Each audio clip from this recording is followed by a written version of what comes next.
कि electron discover हुआ, proton discover हुआ, उसके बाद एटॉमिक मॉडल्स आना शुरू हो गए।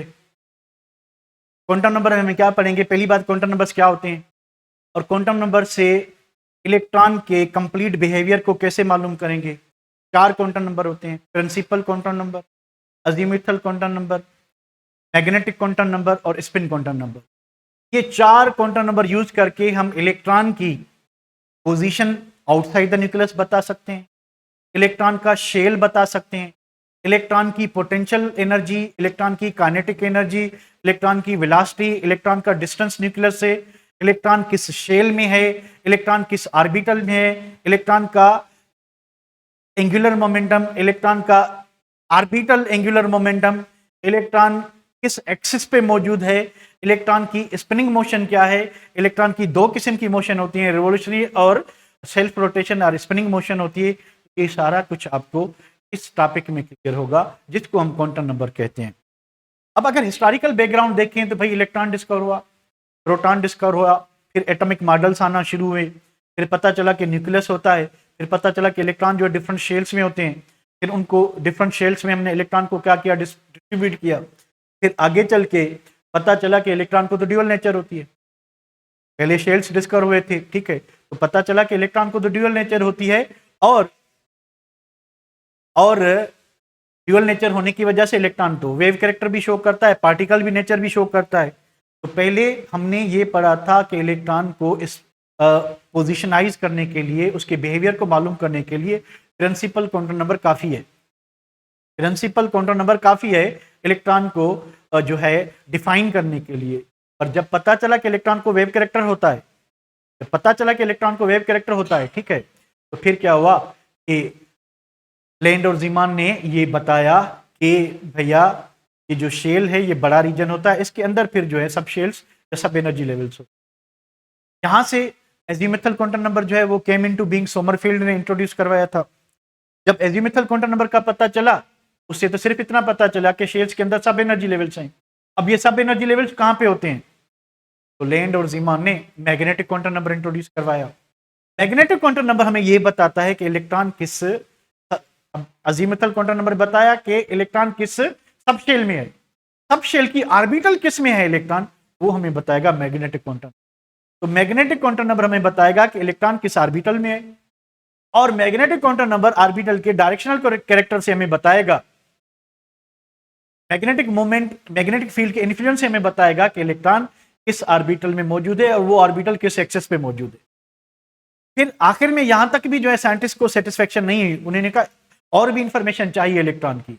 तो उलनबेक और गाउड-स्मिट 2 साइंटिस्ट थे, उन्होंने देखा कि सोडियम का जब हम लाइन स्पेक्ट्रम उठाते हैं तो उसका जो आखिरी इलेक्ट्रॉन है, उसका आखिरी इलेक्ट्रॉन जो है वो डबलेट लाइन शो कर रहा है स्पेक्ट्रम में, और वो जो डबलेट लाइन है वो उस तरह से नहीं है जैसे लैंड और स्टार्क और जीमान को दिखी थी कि जो है एक सिंगल स्पेक्ट्रल लाइन टूट रही थी जहां से हमें सब एनर्जी लेवल का पता चला था। तो ये जो 2 डबलेट थी ये थोड़ी मुख्तलिफ आ रही थी, उनसे मुख्तलिफ थी। फिर बाद में पता चला कि जो इनका आखिरी सोडियम का जो 11th इलेक्ट्रॉन है उसमें जो स्पिन है वो उसकी चेंज होती है, इस वजह से हमें डबलेट मिल रही है, मिक्सचर में मिल रही है लाइन। तो कभी वो क्लॉकवाइज स्पिन करता है, कभी एंटी क्लॉकवाइज क्या करता है, रोटेट करता है। तो ये सारी इंफॉर्मेशन हमें कहां से मिल रही है, क्वांटम नंबर से मिल रही है। तो quantum numbers are 4 mathematical numbers which give complete solution of behaviour of an electron. और आप इसको एटम को एक बहुत ही अच्छे तरीके से एक्सप्लेन कर सकते हैं अगर आपको क्वांटम नंबर्स का पता है। तो ये सारी रिसर्च जो है क्वांटम नंबर्स की, कि बोहर की थ्योरी के फेल्यूर के बाद, फेल्यूर कह लें उनमें जो शॉर्टकमिंग्स थी, उसके बाद जब डी ब्रोगली ने ये बताया कि इलेक्ट्रॉन को ड्यूअल नेचर होती है, हाइजेनबर्ग ने बताया कि बोहर मॉडल जो है ये सस्पिशियस है, इसमें थोड़ी जो है बेहतरी की गुंजाइश है। फिर इरविन श्रोडिंगर ने ये बताया कि भाई जो बोहर ने एक एटम की पिक्चर दी है, एटम उससे समवॉट डिफरेंट है, उसकी मॉडिफिकेशन के बाद क्वांटम नंबर्स आए। और हर क्वांटम नंबर एक इंफॉर्मेशन उसमें होती है इलेक्ट्रॉन के बारे में। आए उसको एक्सप्लोर करते हैं, पहले डेफिनेशन से स्टार्ट करते हैं कि हैं क्या क्वांटम नंबर। तो इरविन श्रोडिंगर ने 1926 में gave an equation in which electron are treated as a moving like a wave motion in 3 dimension. तो इलेक्ट्रॉन को वेव कंसीडर करके इरविन श्रोडिंगर ने वेव इक्वेशन दी थी वेव फंक्शन के हिसाब से। और ये जो वेव इक्वेशन थी, जब electron as a wave act करता है, it is highly different, quietly different from what the nature of electron was explained by the Bohr model. उससे मुख्तलिफ। What is quantum numbers? The quantum numbers are the set of 4 mathematical integer numbers which give acceptable picture of an atom. कि आप 4 quantum number use करके atom की एक exact जो है figure वो ले सकते हो। An electron in an atom is completely described bye it's 4 quantum numbers. तो आप इलेक्ट्रॉन को उसके 4 क्वांटम नंबर से कंप्लीटली एक्सप्लेन कर सकते हैं, कुछ भी नहीं छूटेगा आपसे, आपको हर इलेक्ट्रॉन की जो है प्रॉपर्टी का पता चल जाएगा। तो there are 4 quantum numbers, 4 quantum number से बढ़ाते हैं कहानी को आगे। पहले करते हैं व्हाट इज प्रिंसिपल क्वांटम।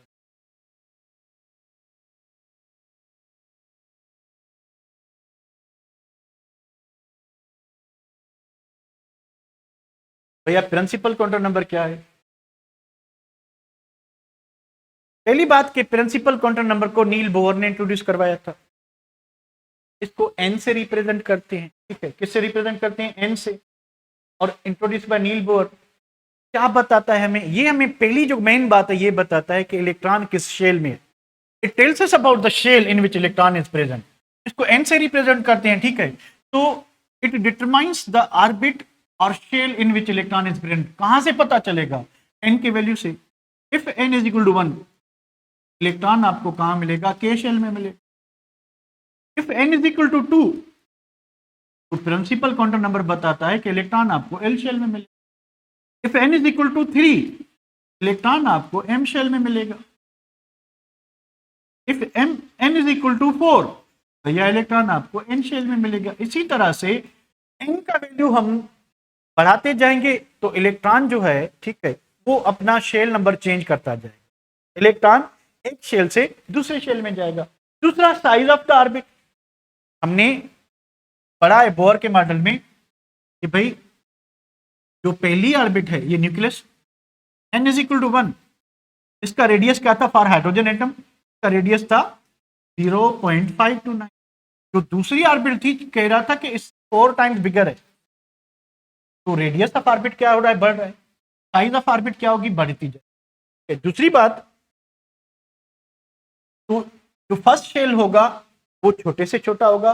जैसे जैसे n का वैल्यू बढ़ता जाएगा साइज ऑफ ऑर्बिट क्या होती जाएगी? बढ़ती जाएगी। यानी k शेल जो है आपका स्मॉलर देन होगा l, l shell smaller than होगा m, और m स्मॉलर देन क्या होगा? o होगा। इस तरह से, ठीक है बेटा, यहां तक क्लियर है?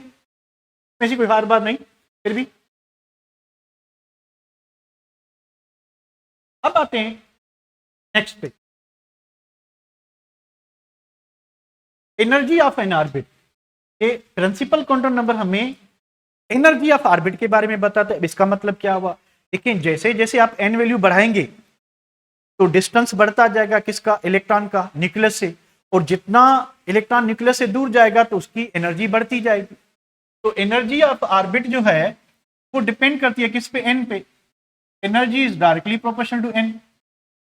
तो एन बढ़ रहा है, n is equal to 1, is equal to 2, equal to 3। तो जितना इलेक्ट्रॉन न्यूक्लियस से क्या जाएगा? दूर जाएगा। तो हमने पढ़ रखा है कि इलेक्ट्रॉन जब क्या था? इन्फिनाइट डिस्टेंस पे था, इन्फिनाइट डिस्टेंस पे था, इसकी एनर्जी क्या थी? 0।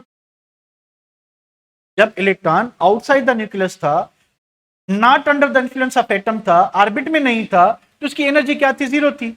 हमने क्या किया? हमने वर्क किया। वर्क कौन सा? कि इलेक्ट्रॉन को हम इधर लाए, ऑर्बिट में लाए। तो वर्क से क्या हुआ कि इसकी एनर्जी कम हुई, यानी जब ये इधर आया तो ये क्या हो गया? नेगेटिव में आ गया। तो अगर हाइड्रोजन की बात करें तो पहले शेल में -1312, दूसरे शेल में 328, तीसरे शेल में -128। तो आप नोट करेंगे कि एनर्जी जो है जैसे जैसे इनका वैल्यू बढ़ेगा, एनर्जी क्या हो रही है? बढ़ रही है। एनर्जी क्या हो रही है? बढ़ रही है। बढ़ रही है, बिल्कुल बढ़ रही है, ठीक है, बिल्कुल बढ़ रही है। द डिस्टेंस ऑफ इलेक्ट्रॉन, जाहिर है एन का वैल्यू बढ़ रहा है तो इलेक्ट्रॉन क्या दूर जा रहा है।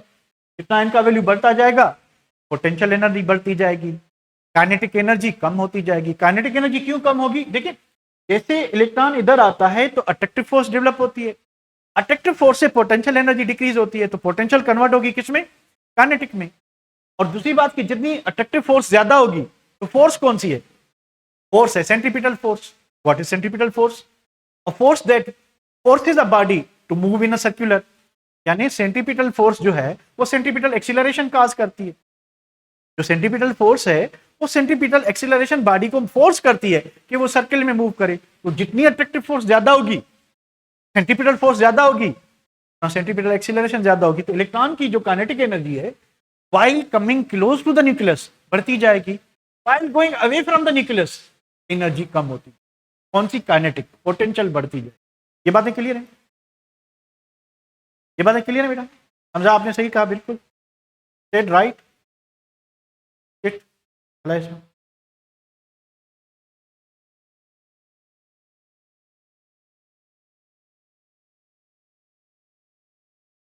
तो कहेंगे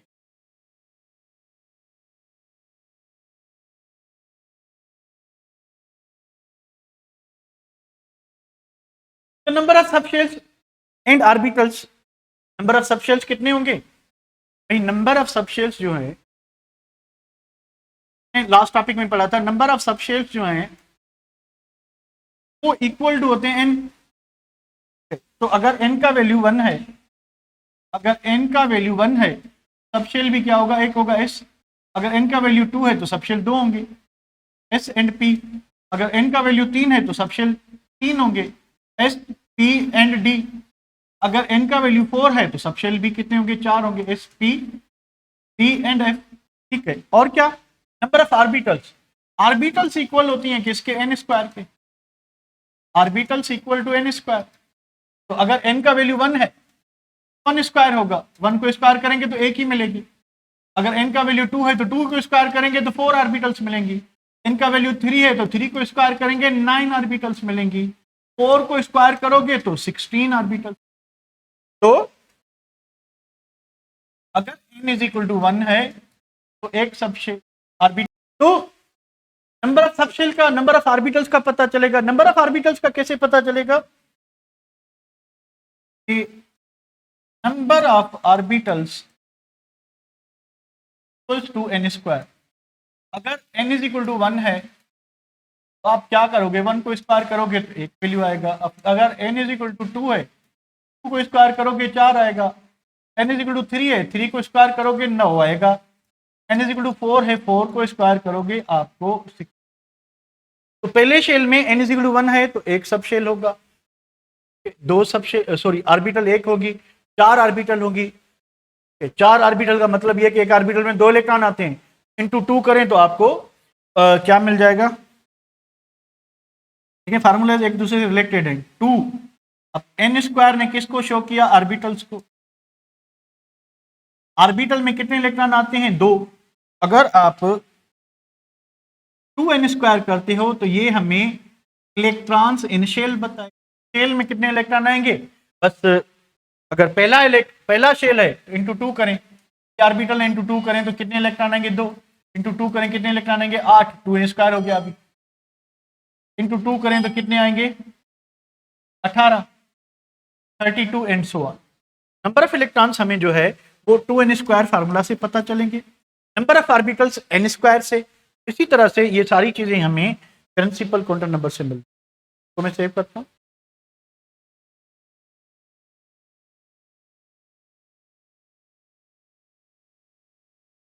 तो जैसे जैसे n का वैल्यू इंक्रीज होता है तो हमें क्या इंफॉर्मेशन मिल रही है, as n value increase size of the orbit increase.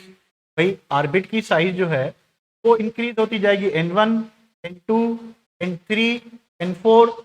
तो जैसे जैसे n का वैल्यू बढ़ रहा है, ठीक है, तो साइज ऑफ ऑर्बिट बढ़ रही है, पोटेंशियल एनर्जी इंक्रीज, क्योंकि इलेक्ट्रॉन जो है अपनी ओरिजिनल जीरो एनर्जी की तरफ जा रहा है, न्यूक्लियस से दूर जा रहा है, तो नेगेटिव से जीरो की तरफ बढ़ रहा है, यानी इसकी एनर्जी जो है वो इंक्रीज होती जाएगी। काइनेटिक एनर्जी कम होती जाएगी। काइनेटिक एनर्जी क्यों कम होगी, ये वेलोसिटी कम हो रही है। कैसे कम हो रही है, सेंट्रीपिटल फोर्स जो है वो कम हो रही है। जितना इलेक्ट्रॉन जो है न्यूक्लियस से दूर जाएगा तो सेंट्रीपिटल फोर्स जो है वो क्या हो जाएगी, कम हो जाएगी। वो तो डिस्टेंस पे डिपेंड करती है, डिस्टेंस बढ़ाने से फोर्स क्या होगी, कम होगी। फोर्स कम होगी तो सेंट्रीपिटल एक्सीलरेशन कम होगी, तो काइनेटिक एनर्जी कम हो जाएगी, वेलोसिटी ऑफ इलेक्ट्रॉन कम हो जाएगी, एंगुलर मोमेंटम क्या हो जाएगा, इंक्रीज होगा। एंगुलर मोमेंटम का सिंपल फार्मूला है mvr is equal to nh upon 2 pi. अब ये फ्रैक्शन तो कांस्टेंट है, तो जैसे जैसे आप n का वैल्यू बढ़ाएंगे, पहले शेल में तो 1h अपॉन 2 पाई होगा, दूसरे में तो 2h अपॉन 2 पाई हो जाएगा, तीसरे में, चौथे में, एंगुलर मोमेंटम क्या होता जाएगा, बढ़ता है। नहीं, सेंट्रीफ्यूगल फोर्स जो है वो सेम रहती है शेल के अंदर, ज्यादा क्लियर है। अगर एनर्जी, अगर टोटल एनर्जी की बात करें तो वो तो कांस्टेंट रहेगी, क्योंकि total energy sum of kinetic potential, kinetic potential में एनर्जी कंजर्व होती है, एक दूसरी में जाएगी फॉर्म काइनेटिक पोटेंशियल में, पोटेंशियल काइनेटिक में। हम सेपरेटली जो जनरली हम पोटेंशियल एनर्जी के लिए वर्ड एनर्जी ही यूज करते हैं, तो अगर एनर्जी का पूछा हुआ है, काइनेटिक एनर्जी कहीं नहीं लिखा हुआ, तो आप ये अंडरस्टूड है कि आप पोटेंशियल एनर्जी की बात करें, आप पोटेंशियल एनर्जी से रिलेटेड आंसर दो, ठीक है बेटा। तो इसको मैं सेव करता हूं और हम बढ़ते हैं आगे।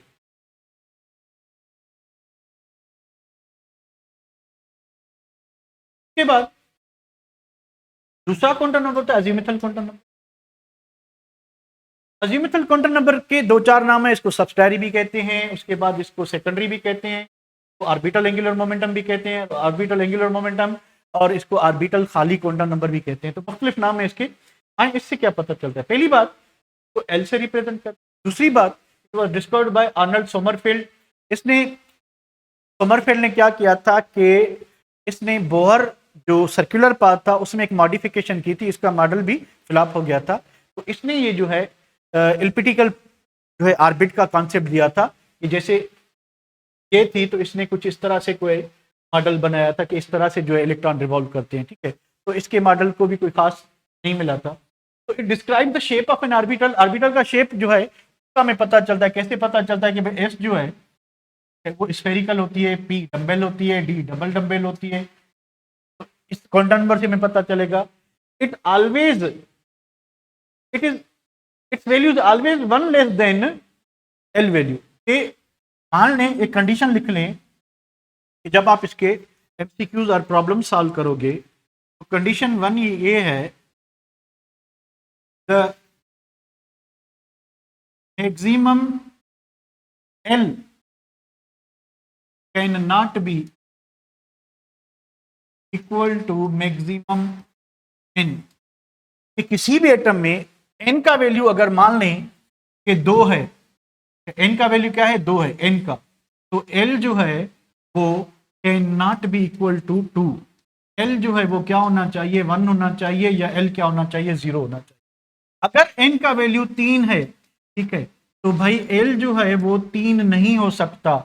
एल के 3 पॉसिबल वैल्यूज हो सकते हैं, 0 हो सकता है, 1 हो सकता है, 2 हो सकता है, पर 3 नहीं हो सकता। ये बात समझ रहे हैं, ये बात समझ रहे हैं,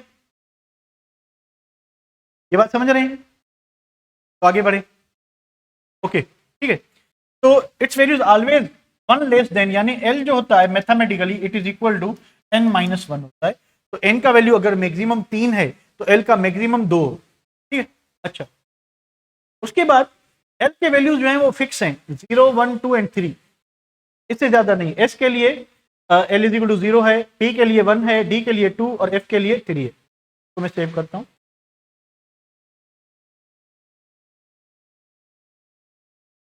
आगे क्या चीज है,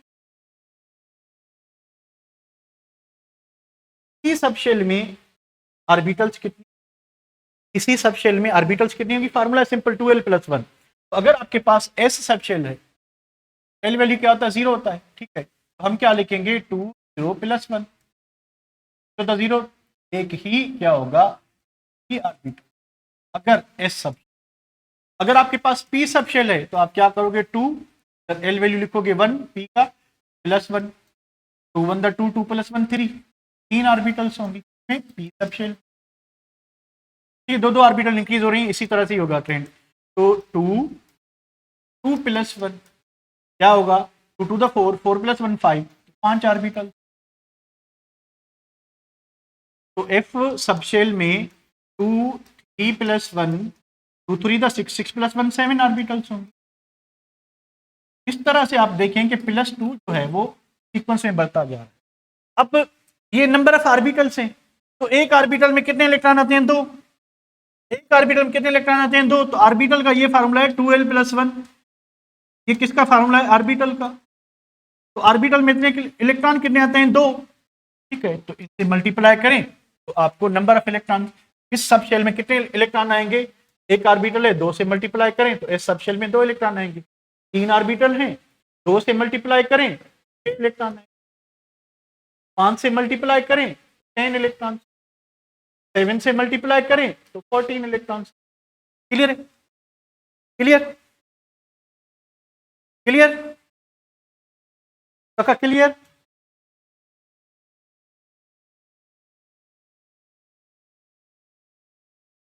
ओके, चले नेक्स्ट पे आते हैं।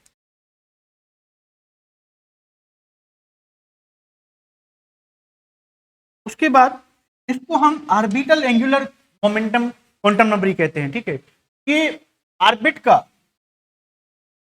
का जो एंगुलर मोमेंटम था वो किसके बराबर था? वो था mvr is equal to nh/2। जबकि ये क्वांटम नंबर किसके बराबर होगा? ऑर्बिटल, ये होगा आपका किसके? रेडिकल l+1 के बाद रेडिकल से बाहर है h/2। अब इसी हिसाब से अगर हम देखेंगे तो angular momentum of any electron in S orbital, क्योंकि इसका एल वैल्यू 0 है, इधर अगर हम 0 लगाएं, इधर 0 लगाएं, 0+1 1 इंटू 0 0, तो 0 को इससे मल्टीप्लाई करेंगे तो इस में जितने भी इलेक्ट्रॉन होंगे, किसी भी एस सब शेल में इलेक्ट्रॉन होंगे, तो उनका ऑर्बिटल एंगुलर मोमेंटम क्या होगा? 0 होगा। तो the angular momentum of electron in P orbital क्या होगा? तो इधर आप क्या रखोगे? वैल्यू रखोगे, किसका? 1 रखोगे। 1 के पास 1+1, 1+1 क्या होगा? 2, 2 1 द 2, तो आपका ये हो जाएगा radical two h/2। Radical two h/2 pi जो है आप रेडिकल से बाहर रखोगे, h/, का होगा 6, रेडिकल 6/h/2 पाई। इसका होगा radical 12 h/2। Is it clear? Is it clear? तो ऑर्बिटल का एंगुलर मोमेंटम इस फार्मूला से आप क्या कर सकते हो? मालूम कर। ठीक है बेटा, चलिए तो भी सेव करते हैं और हम बात करते हैं अभी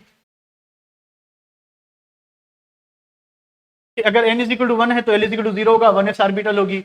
n इज इक्वल टू 2 है तो l is equal to 0, l is equal to 1 हो सकता है। ठीक है, जो अलोड क्वांटम नंबर है। n इज इक्वल टू 3 है तो l के 3 वैल्यूज हो सकते हैं, 0 1 एंड 2। इधर गलत लिखा हुआ है, यहां अपने पास नोट्स में करेक्शन कर लीजिएगा। Sir l is equal to क्या होगा? 2 होगा। तो आपके पास जो है, आपके पास ऑर्बिटल्स कितनी होंगी? 3D की 5 ऑर्बिटल्स होती। इसी तरह से इसमें एक सिंपल सी इंफॉर्मेशन आती है किस पे? Magnetic quantum number. Magnetic quantum number जो है इसको m से रिप्रेजेंट करते हैं और इसको लैंड और जीमान, दो साइंटिस्ट थे, लैंड और जीमान दो साइंटिस्ट थे जिन्होंने इसको इंट्रोड्यूस करवाया था। It tells us about different orientations और position of an electron under the influence of external magnetic field. अगर हमारे पास कोई ऑर्बिटल है, ठीक है, उसको आप मैग्नेटिक के सामने रख दो, हमें पता चला किससे? इस एजीमुथल क्वांटम नंबर से कि भाई पी शेल जो है वो डंबेल होती है, पी जो ऑर्बिटल है आपकी वो डंबेल होती है। ठीक है, अब पी में तो 3 ऑर्बिटल्स हैं। ठीक है, अब 3 ऑर्बिटल्स हैं तो अगर आप एक्सटर्नल मैग्नेटिक फील्ड यूज करेंगे तो ये तीनों ऑर्बिटल्स खुद को किसी ना किसी स्पेस पे क्या करेंगी? पोजिशनाइज करेंगे। ठीक है, तो एक डंबेल खुद को जो एक्स एक्सिस पे करेगा तो उसको हम पी एक्स कहेंगे, दूसरा वाई पे करेगा उसको हम पी वाई ऑर्बिटल कहेंगे, तीसरा क्या करेगा आपका? जेड पे करेगा तो उसको हम पी जेड। तो ये जो डायरेक्शनल कैरेक्टर है कि इलेक्ट्रॉन किस ऑर्बिटल में होगा, ये हमें पता चलेगा मैग्नेटिक क्वांटम नंबर। ये हमें पता कहां से चलेगा? मैग्नेटिक क्वांटम नंबर से। It's values depends upon L value, और m इज इक्वल टू जो होता है वो होता है प्लस एल करेंगे, माइनस एल करेंगे। जब माइनस से प्लस की तरफ जाएंगे तो खुद ब खुद उसमें क्या आ जाएगा? 0 आ जाएगा। तो इंक्लूडिंग 0, तो ये m के वैल्यूज होते हैं। इसमें कोई दिक्कत बेटा, कोई प्रॉब्लम इसमें?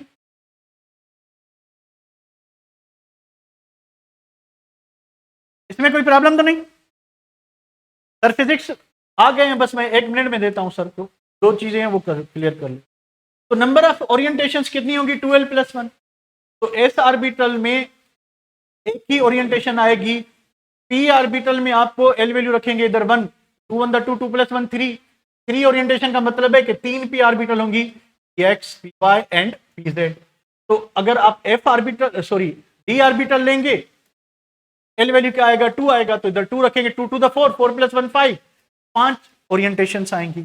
The degeneracy of orbital is affected by external magnetic field, कि अगर हमारे पास सेम एनर्जी वाली ऑर्बिटल हैं और उसके सामने हम स्ट्रॉन्ग मैग्नेटिक फील्ड रखते हैं, तो वो उसकी डीजेनरेसी जो है वो स्प्लिट हो जाएगी। वो भी सेव करते हैं।